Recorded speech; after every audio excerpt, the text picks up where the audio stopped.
লাহোরের গাদ্দাফি স্টেডিয়ামে হল অব ফেমে রয়েছেন দলটির লিজেন্ড ক্রিকেটাররা। 2008 সালে সেঞ্চুরি হাঁকিয়ে সেই বোর্ডে নাম তুলেছেন বাংলাদেশের মোহাম্মদ আশরাফুলও। টাইগার অধিনায়ক নাজমুল শান্ত, মেহেদী মিরাজও ঠাঁই পেয়েছেন। কিন্তু দেশের মাটিতে এত পারফর্ম করেও কোথাও নেই বাংলাদেশি ক্রিকেটারদের নাম। পাকিস্তানের লাহোর থেকে শুভদেব নাথের আরেকটি রিপোর্ট। বাংলাদেশের ক্রিকেটের প্রাণকেন্দ্র বিসিবি অর্থবৃত্তে অন্য অনেক বোর্ডের চেয়ে এগিয়ে, সেটি তো সবারই জানা। কিন্তু ক্রিকেট বোর্ড কতটা সম্মান দিতে জানেন সাবেকদের? পাকিস্তান ক্রিকেটে সোনালী সময় হারিয়েছে বেশ আগেই, কিন্তু সাবেকদের সম্মান দিতে তারা জানে। অধিনায়কদের ছবি ঠাঁই পায় লাহোরের গাদ্দাফি স্টেডিয়ামে।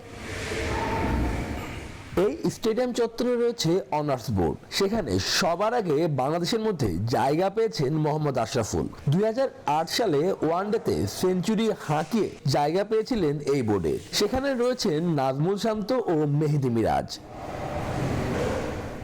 পাকিস্তান ক্রিকেট ইতিহাসও উঠে এসেছে গাদ্দাফি স্টেডিয়ামের দেয়ালে। সেখানে কে নেই? তাদের ক্রিকেটের গোল্ডেন মুহূর্ত দেয়ালে ঠাঁই পেয়েছে। 92-এর ওয়ানডে বিশ্বকাপ জয়ী ইমরান খান, 2009-এ টি-20 বিশ্বকাপ জয়ী ইউনুস। এছাড়াও দলটির ক্রিকেট ইতিহাসের প্রথম ম্যাচেরও ছবি রয়েছে সেখানে।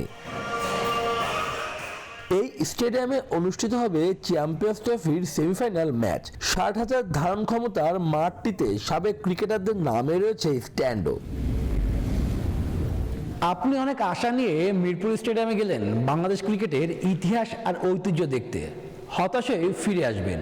কিন্তু পাকিস্তানের চিত্রটি একেবারে ভিন্ন।